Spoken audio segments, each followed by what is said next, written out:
Shalom. All praises, honor, and glory going to Yahweh Bashem Yahushai, Bashem Prakodash, double honors to the elders and apostles of Great Millstone. Salutations to Yakim that's out there pushing this truth with all honesty and sincerity by way of the highways and byways, going out on the streets teaching and preaching, also by way of the internet. This is your brother Nayab, and I'm back with another news update. It's kind of short, so let's go. Fair use for educational purposes only.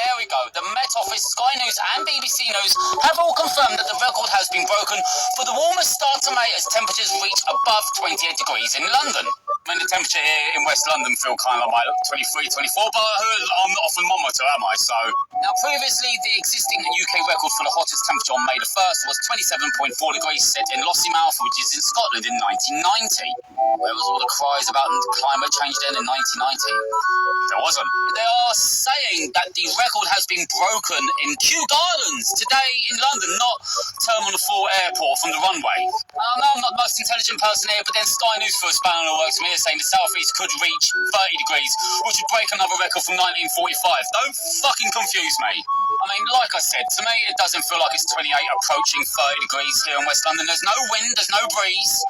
You know, so it's not been cooled down in any way, shape or form. I'm not by the river. I can't get mad about it where they're coming out of this nearly 30 degrees malarkey, for fuck's sake. There we go. The metal.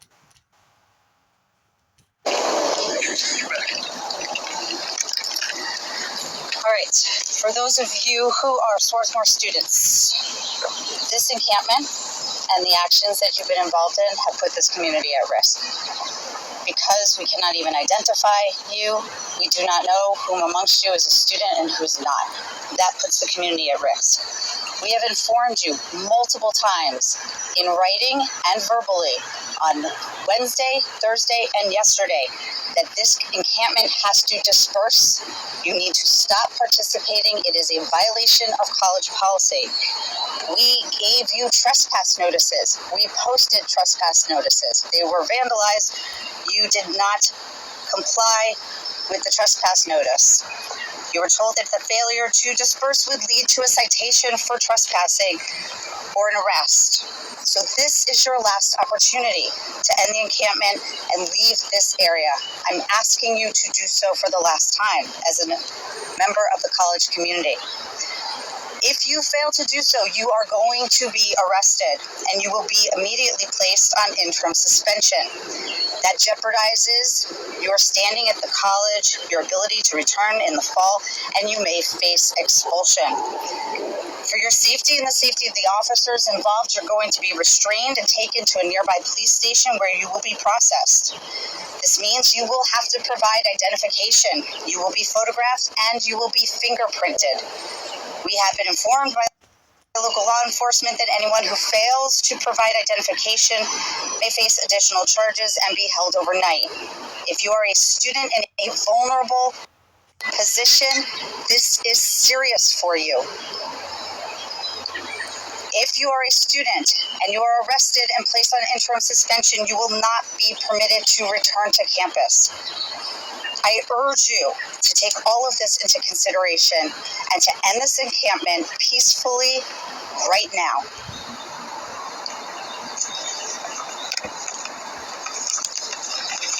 My name is Raymond Stufflet. I am the Chief of Police for the Swarthmore Borough Police Department. This is your law enforcement warning. You will have 10 minutes to vacate these premises, leave Swarthmore College property, or you will be arrested.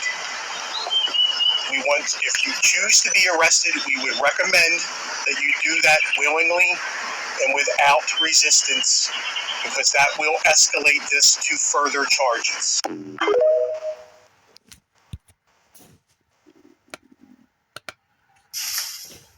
What's going on, everyone? it's me, Jeremy, May 3rd, 2025. Guys, got an interesting piece of information here for you guys. My company is deciding to upgrade all of their security systems right now on the fly. And this is rural, small-town America. This isn't like major cities where, they're prepared for the looting and the rioting. Every company right now, every dime has to be explained and accounted for. So if they are investing in upgrading their security systems right now in small-town America, that should tell you that they're preparing for the mass disruptions and the looting that Governor Pritzker has called for. And yes, I'm in Governor Pritzker's state, so that's just, par for the course, right? So all of the trade war issues that are going on, the cause and effects of the economy and mass layoffs happening, it's going to lead to more theft. I'm seeing it. I'm seeing empty packages throughout my store more and more frequently that I'm having to damage out and file away. There's definitely more theft happening, and this is small town, rural town, where you usually don't deal with that as much. Okay, but I'm seeing it. And we're acknowledging it in store. So now my company is changing all of their security systems and their delivery systems as well. Our trucking delivery system is changing as well. So all of this, as the last ships are coming in from China, all of this as the layoffs are starting, all of this as people are starting to find out that they can't grow food right now because of the weather. Like, I'm in southern Illinois, we can't get any crops grown. We can't get anything in because we're constantly being hit with rain. The grounds are soaked. We can't get any seeds down. So I don't know what you're dealing with in your area. I know California just got burned up to the ground. Israel's burning. Like, how are people growing food right now with all the different climate stuff going on? This is serious, guys. And I'm telling you, do everything you can to try and get a community garden, but it's going to be tough. This is not going to be easy, okay? This is all the more reason you need to come together with people now, and you need to start dealing with what's really happening, because you might fail a few times on getting a garden going, and you might need some supplies. You might not harvest as much as you normally would think you're going to harvest because that we're dealing with all these different climate issues, whether you think it's natural, manipulated, or not. It doesn't matter. They're happening. You have to face what's happening. You can stop with the blame game and sitting around and thinking that that's going to be okay, that you can just blame somebody and, whatever. It's just going to go away. No, these things are happening. And these things are starting to happen more frequently and more faster, and everything is starting to really close in, guys. So it's time. Get your tribe, get your supplies, guys. Companies are preparing for mass disruptions. They're upgrading their security systems. They're changing their trucking patterns, and that's all I'm going to say, because I don't want to get anyone in trouble, and I don't want to put any harm on my truckers. But everything is changing, guys, and it's time that you guys start being really, really honest with yourselves and your families and your communities, and you prepare. I love you guys. Share this video, like this video, but change is here, guys. The disruptions are happening.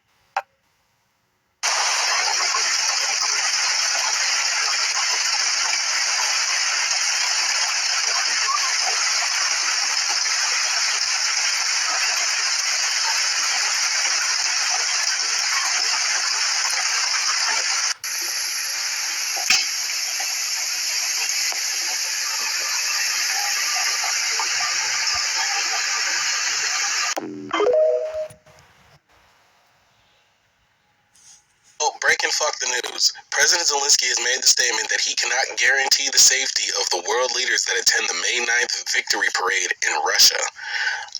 Also making the statement that Kyiv cannot be held responsible for anything that occurs during the May 9th parade. That's crazy.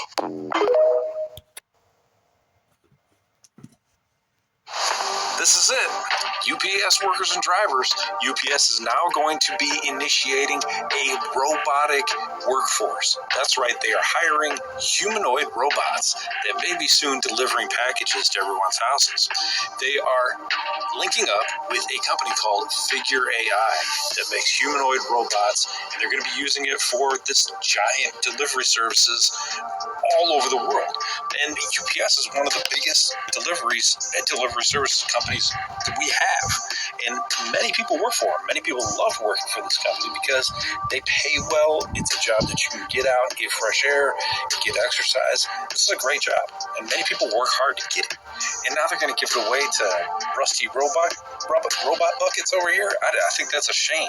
I think that, they're going to hire and make these 5'6" robots that are going to stand side by side on the conveyor belt at first, but that's how they maneuver them in, right? They're going to maneuver them in that way. They're going to have self-driving trucks, and then all this robot's going to have to do is jump out and deliver it to your porch, and that's it. Is this the end of your friendly UPS driver, or is it the beginning of something else? Leave your comment in the comments section if you're worried about this. Take care. Talk to yourself. Saudi Arabia has reportedly ended. So it was a 50-year agreement signed June 8th of 1974 with no reports of it being renewed, meaning as of June 9th, it's expired as far as we understand. Now, the reports began circulating yesterday, but then those reports were backpedaled when people claimed that they came from an unverified source, which was a Twitter account called BRICS News, which is apparently notorious for posting some things that aren't accurate. And they posted about this petrodollar deal not being renewed on June 12th. So it was a little confusing about what was really going on. Was this renewed? Was it not? But then we found this article from NASDAQ.com that was actually dated June 11th, reporting that the agreement had in fact ended after 50 years. So, what is a petrodollar? Why did Saudi Arabia choose not to renew it? And what's going to happen now? Well, the petrodollar is the nickname given to dollars earned from oil exporting nations selling their oil. So this whole system started in 1974 when oil prices shot up and Saudi Arabia made a deal with the U.S. to sell oil exclusively in U.S. dollars. Now, this created a constant need for dollars worldwide because everybody needs oil. And to buy oil, at that point, you needed dollars.